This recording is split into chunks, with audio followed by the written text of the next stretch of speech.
प्रकृति में परिवर्तन होता है, लेकिन आत्मा रूपी कृष्ण में परिवर्तन नहीं होता।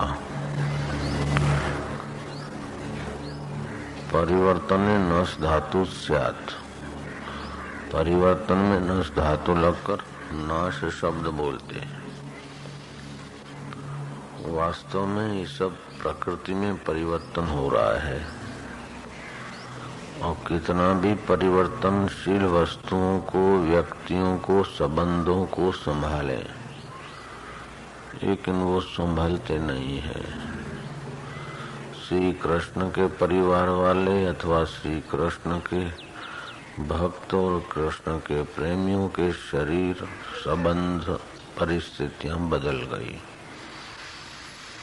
श्री राम जी के भी सारे परिवार वाले, उनके शरीर, उनके संबंध सब बदल गए। हमारे जीवन में, तुम्हारे, हमारे सबके जीवन में कोई परिस्थिति एक जैसी नहीं रहती, कोई व्यक्ति का शरीर एक जैसा नहीं रहता, और कोई संबंध एक जैसे नहीं रहते। सब बदल रहा है, परिवर्तनशील है और मिटने वाला है। उस मिटने वाले को मिटने वाला समझे जो, वो अमिट में टिक जाता है। तो भीष्म पितामह कहते हैं कि प्रभु,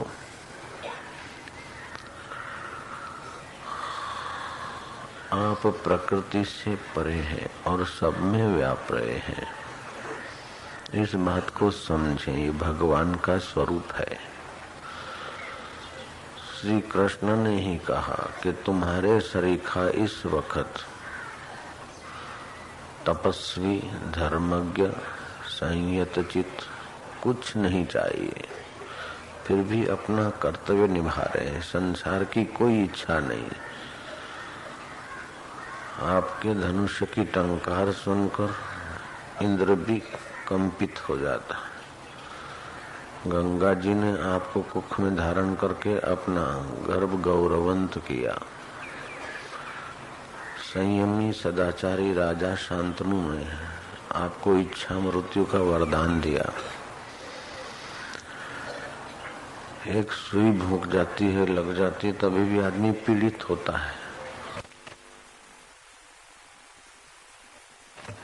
कोई ऐसे गहरे घाव पड़ते हैं, आदमी सह नहीं सकता तो मरना चाहता है, लेकिन शरीर में 2 उंगल की जगह नहीं, इतने सारे बाण लगे। फिर भी 56 दिन तक उत्तरायण का इंतजार करते हुए भीष्म सरशैया पे सोए हैं। आप राजनीति का रहस्य जानते हैं, वर्णाश्रम की व्यवस्था को जानते हैं, धर्म, अर्थ, काम और मोक्ष 4 पुरुषार्थों की बात को आप भली भांति जानते हैं। आपकी बराबरी का इस समय धरती पर कोई तपस्वी, विद्वान, जति जोगी नहीं। आप चाहें तो अपने तपोबल से सृष्टि कर सकते हैं। युधिष्ठिर को आप उपदेश दीजिए। भीष्म कैसे हैं कि युद्ध के समय जिनके तरफ से बाण लगे हैं, उसमें भी अपने परमात्मा को देखने की ज्ञान दृष्टि है। प्रतिस्पर्धी पक्ष के भीतर भी छुपे हुए भगवान को देख रहे हैं। वास्तव में तो प्रतिस्पर्धी पक्ष में भगवान देखना बिना ज्ञान के, बिना तपस्या के, बिना संयम के, बिना सत्संग के, बिना सदाचार के ऐसी बुद्धि नहीं आती। दुनिया में जो भी दुख है, क्लेश है, मुसीबतें हैं, उस सब का मूल कारण है प्रज्ञा अपराध, बुद्धि की मंदता, बुद्धि में रजोगुण तमोगुण का प्रभाव। प्रज्ञा अपराधो मूलम सर्वदोषाणाम, प्रज्ञा अपराधो मूलम सर्वरोगाणाम। प्रज्ञा के अपराध से ही दुख होते हैं। जहाँ जहाँ दुख है समझो बेवकूफी है।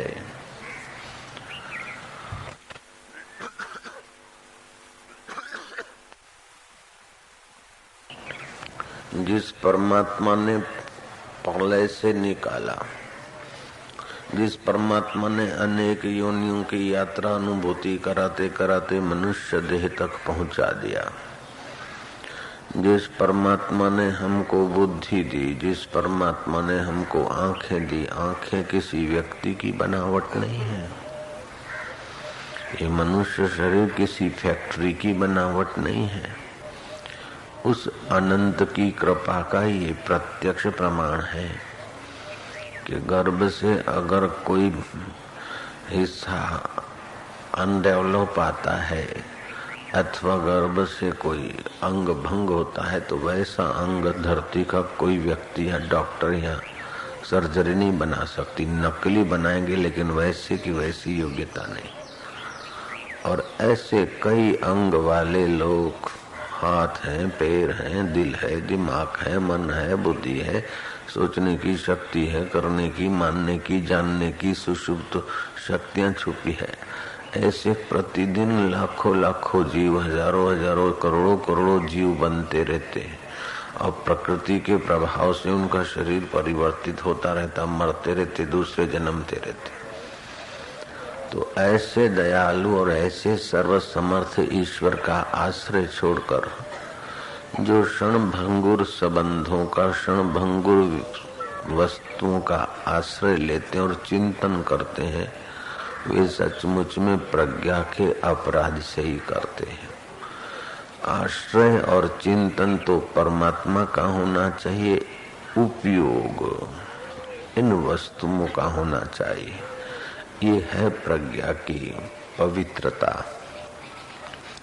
प्रज्ञा में, बुद्धि में रजोगुण तमोगुण छा जाता है, इसलिए आदमी को जो दिखना चाहिए वो नहीं दिखता और जो छाया है वो ही सच्चा लगता है। जैसे बालक की प्रज्ञा विकसित नहीं है, डेवलप नहीं है, उसको जो दिखना चाहिए वो नहीं दिखता है और जिसकी कोई महत्ता नहीं वो महत्वपूर्ण दिखता है।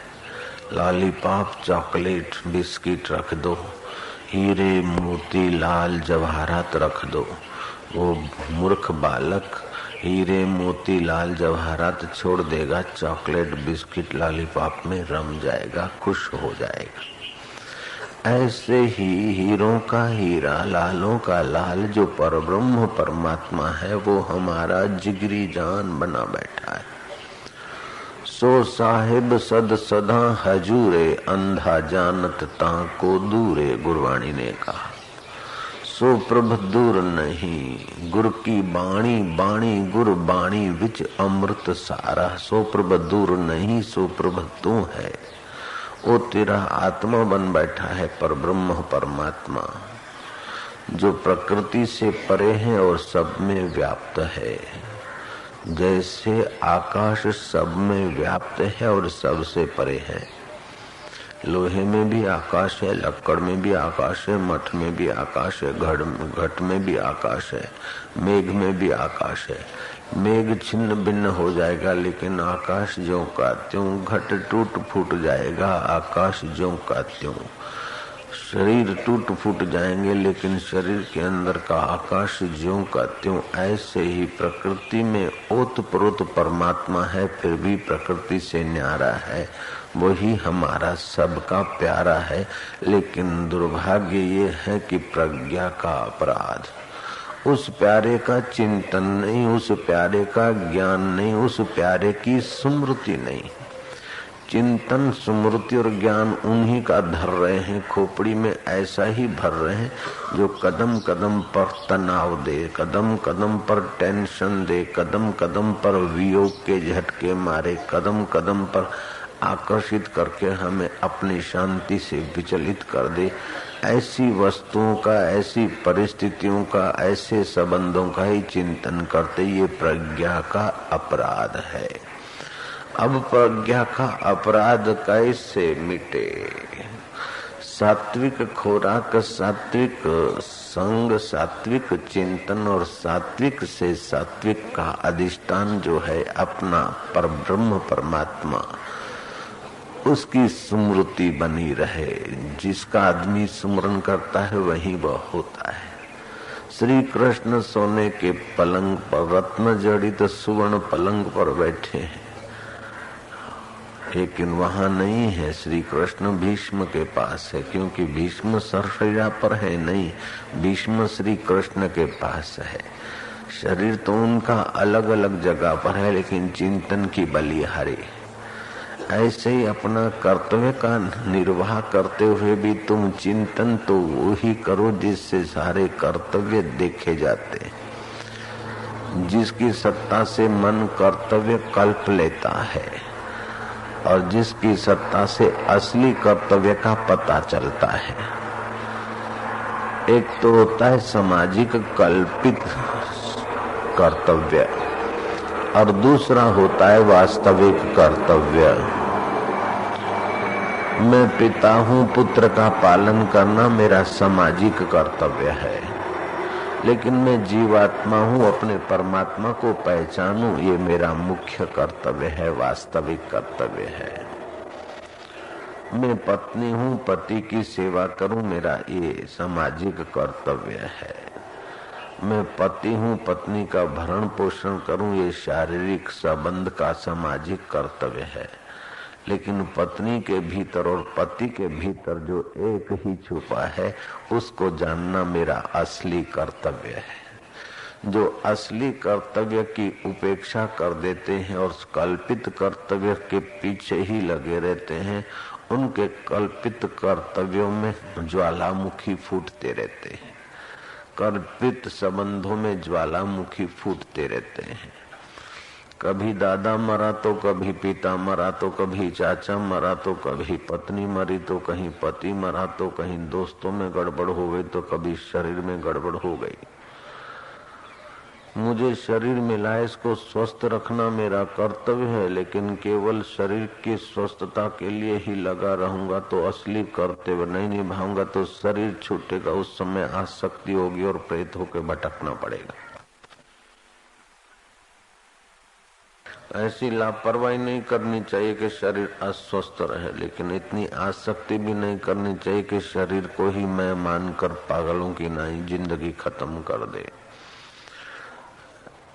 पत्नी का पालन पोषण करो, पति की सेवा करो, लेकिन पति जिससे पति है, पत्नी जिससे पति है, पत्नी है, पुत्र जिससे पुत्र रूप में दिख रहा है, पिता जिससे पिता के रूप में दिख रहा है, जो सब दिख रहे हैं फिर भी जिससे दिख रहे हैं वो नहीं दिखता है, वो कैसे दिखे, इसको खोजना ही प्रज्ञा की विशेषता है। जो दिखता है वो मिटता है, जो दिखता है वो बदलता है, जो दिखता है वो छूटता है, लेकिन जिससे दिखता है वो अछूट है। उस अछूट आत्मा के साथ का अपना संबंध, वास्तव में तो उसका संबंध शाश्वत है। शरीरों का संबंध शाश्वत नहीं था, नहीं है, नहीं होगा, लेकिन इस जीवात्मा का परमात्मा के साथ शाश्वत संबंध था, है और रहेगा, कोई मिटा नहीं सकता। लेकिन उसकी स्मृति नहीं है, उसका ज्ञान नहीं है, इसलिए नश्वर संबंध के कारण हम पद पद पे उखल रहे हैं, सुकड़ रहे हैं, डर रहे हैं, आकर्षित हो रहे हैं। सारे जहां का सम्राट, सारे विश्व का स्वामी तुम्हारा हमारा आत्मा बन बैठा है, उसका पता नहीं, बाकी सब पता है। अमेरिका का प्रेसिडेंट कौन है पता है, रूस में क्या हो रहा है पता है, दिल्ली में कौन है, क्या कर रहे हैं, कौन प्राइम मिनिस्टर और कौन मुख्यमंत्री है, ये पता है। लेकिन तुम्हारे दिल में कौन सर्व का, विश्व का और तुम्हारे दिल का कौन स्वामी है, कौन सत्ता दे रहा है, जो प्राणों के निकलने से भी तुम्हारा वियोग नहीं करता, दुख आने पर जो तुम्हारा साथ नहीं छोड़ता और सुख आने पर भी तुम्हारा साथ नहीं छोड़ता, मन में चिंता आती है फिर भी वो साक्षी रूप सच्चिदानंद तुम्हारा स्वास्थ्य नहीं छोड़ता, और मन खिलौने, संसार रूपी खिलौने पाकर अपने को बड़ा मानने की बेवकूफी करता है। फिर भी ऐसे बेवकूफ मन को देखकर वो भाग नहीं जाता। वह कौन है? मन तू ज्योति स्वरूप अपना मूल पिछान, वो तेरा मूल है। पत्ते टहनियां तो पैदा हो जाती है, शिखर बिखर रहती है, लेकिन सींचने वाला मूल है। ऐसे ही शरीर और इंद्रियां कई बार मिले और कई बार मिट गए। हर जन्म में हर शरीर को संबंध मिले। हर शरीर में कोई माता थी, कोई पिता था, कोई बांधव थे, कोई रुचि थी, कोई मित्र था, कोई शत्रु था। लेकिन वे मित्र अभी कहाँ है अगले जन्म के? वे शत्रु अभी कहाँ है? वे माता और पिता अभी कहाँ है? वे रहने के घोंसले अथवा बिल अथवा और कोई स्थान कहाँ है? शरीर गया तो उसके साथ के संबंध छिन्न भिन्न हो गए, लेकिन शरीर और शरीर के संबंध छिन्न भिन्न होने के बाद भी जिससे तुम्हारा संबंध कतई रत्ती भर भी छिन्न भिन्न नहीं होता है, वही परमात्मा तुम्हारा आत्मा बन बैठा है। उसकी स्मृति मिल जाए, उसका ज्ञान मिल जाए। उसकी स्मृति और उसका ज्ञान जितना अधिक होगा, जितना साफ सुथरा होगा, उतना तुम्हारे चरणों में रिद्धि सिद्धि सुख संपदा आनंद वैभव ऐश्वर्य पाले हुए कुत्ते की नाई मंडारेगा। और जितना उससे विमुख होकर कुछ पा भी लिया तो उस संभालने का टेंशन रहेगा, और नहीं मिला तो उखलता रहेगा चित्त। उससे विमुख होकर जो कुछ मिला है वो हाल होंगे। कबीरा कुत्ते की दोस्ती दो बाजू जंजाल, रीझे तो मुंह चाटे और खींचे तो पैर काटे। उस पर ब्रह्म परमात्मा की स्मृति अनुभूति ज्ञान से विमुख होकर संसार की कोई चीज मिली तभी भी अहंकार और टेंशन बढ़ा देगी, और गई तो भी उखलना और चिंता देगी।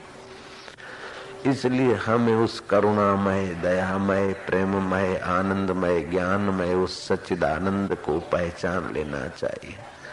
भीष्म पितामह युद्ध के मैदान में मारने वाले के भीतर छुपे हुए परमात्मा को पहचान लेता है, तो हम सत्संग में बैठे बैठे तारने वाले को पहचान लें तो हमारे लिए कितना अच्छा सौभाग्य होगा,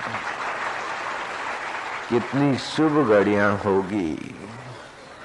कीड़ी में तू नानो लागे, हाथी में तू मोटो क्यों, बण महावत ने माथे बैठो, हाकन वालो तू को तू, ऐसो खेल रचो मेरे दाता, जहाँ देखूं वहाँ तू को तू। बन बालक ने रोवा लाग्यो, छानो राखण वालो तू, ले चोर झोली ने मागण लाग्यो, देवा वालो दाता तू, कर चोरी ने भागण लाग्यो, पकड़ने वालो तू को तू, ऐसो खेल रचो मेरे दाता, जहाँ देखूं वहाँ तू को तू। जल थल में तू ही बिराजे, भूत जंत के भेड़ो तू, कहत कबीरा सुनो भाई साधो, गुरु भी बन के बैठो तू और शिष्य भी बन के बैठो तू। हलो तो हली आसमान देखूं, अज्ञा हली पशु, चलो तो जरा आसमान देखें, आगे जाकर निहारे। आसमान में सब तारे हैं, तारों का चांद भी तू है। आसमान मिड़ई तारा, तारन जो चंड भी तू, तेरा मकान आला जित कित वसी तो तू। तेरा मकान है ईश्वर, है परमेश्वर, तू केवल मठ मंदिर मस्जिद में ही बंद कैद है। ऐसी मेरी मति पहले अल्पमति थी, प्रज्ञा का दोष था। अब तो पता चला कि ऐसी कोई जगह नहीं जहाँ तेरी गैर हाजिरी हो। ये फूल खिले हैं तो तेरी सत्ता से, और फूल खिले हुए दिखते तो तेरी सत्ता से। बुलबुल या पक्षियों का किल्लोल हो रहा है, उसमें भी तू है, और किल्लोल सुनने वाले में भी तू है। हवा का मंद सुगंध बहना भी तेरी सत्ता से और सूर्य का चमकना भी तेरी चमक से। सूर्य की गर्मी और चंद्रमा की शीतलता के भीतर तेरी सत्ता है। जैसे लाइट हीटर में गर्मी और फ्रिज में ठंडक देती है, लाइट के वायर तो दिखते हैं लेकिन तू बिना वायर के सब में सब कुछ दे रहा है। तेरी जय हो प्रभु, तेरी जय हो। देखते ने तकदे बाजी नू बाजीगर नू कोई नहीं तकदा है। तकदे सी साडे बंदे बाजी नू तकदे सी। सारे लोग बाजी को देखते, बाजीगर को नहीं देखते। लेकिन बाजीगर के बिना बाजी नहीं, ऐसे परमात्मा के बिना ये जगत की बाजी नहीं। तो मुख्य कर्तव्य है उस परमात्मा को देखना। बल्ब अलग है, ट्यूबलाइट अलग है, पंखा का डिजाइन और कंपनी अलग है, फ्रिज और हीटर का कंपनी या डिजाइन अलग है, लेकिन सत्ता सब में विद्युत की है। ऐसे कोई पशु की डिजाइन है तो कोई पक्षी की डिजाइन है, कहीं वृक्ष की डिजाइन है तो कोई मनुष्यों की डिजाइन है तो कहीं देवताओं की डिजाइन है। और मनुष्यों में भी कोई पंजाबी है तो कोई सरदार है तो कोई सिंधी है तो कोई वैरायटियों में वैरायटियां खूब है। कोई पटेल है और पटेल में भी वैरायटी, कड़वा पटेल, लेवा पटेल, चौधरी पटेल, आंजना पटेल, अमीन पटेल, धमाधम। लेकिन ये सारे धमाधमों में तू एक का एक है। मैं जान गया रे, पहचान गया। कीड़ी में तू नानो लागे, हाथी में तू मोटो क्यों। कीड़ी में भी वो तेरा ज्ञान काम कर रहा है। गोबर के ढेर पर रख दो मिश्री का टुकड़ा, गोबर के ढेर को लांग कर कीड़ी पहुंच जाती, अपने खुराक को पहचान लेती। ये पहचान कराने की सत्ता तेरी है। तू सब में है और सबसे न्यारा है। आकाश सब में है, सबसे न्यारा है। से चिदाकाश परमात्मा आकाश से भी सूक्ष्म है। सर्वेश्वर तुम सब में हो और सबसे न्यारा। गबरोला होता है गोबर का कीड़ा। मिश्री के ढेर पर गोबर का लौंदा रख दो, मिश्री के ढेर को लांग कर वो अपना गबरोला गोबर ही खाएगा। ऐसे जिसकी मंदमती है, मंद भाग्य है, रजो और तमोगुण में उलझे, वे परमात्मा रूपी माधुर्य छोड़कर विषय विकार, पाप, ताप, निंदा, चुगली, अशांति और मरने वाली वस्तुओं के पीछे इस आत्म मिश्री को लांग कर भी विषय विकार रूपी गबरोले पे जाते हैं। और जिनकी मति सूक्ष्म है, कीड़ी सूक्ष्म जीव है गबरोला से, ऐसे जिनकी मति शुद्ध और सूक्ष्म है, वो इस संसार रूपी गोबर के, विषय विकार रूपी गोबर के ढेर को लांग कर उस सच्चिदानंद रूपी माधुर्य का अनुभव कर लेते। बुद्ध के पास संसार रूपी गबरोले जैसा सामान कम नहीं था। यौवन था, युवान स्त्री थी, नवजात शिशु था, महल माड़ियां थी, लेकिन मुख्य कर्तव्य निभाना अगर रह जाएगा तो सामान्य कर्तव्य में जिंदगियां खप जाएगी। उस वीर पुरुष ने कदम आगे रखे और बोध को प्राप्त कर लिया, ज्ञान को प्राप्त कर लिया। महावीर ने भी बोध को, ज्ञान को प्राप्त कर लिया। नानक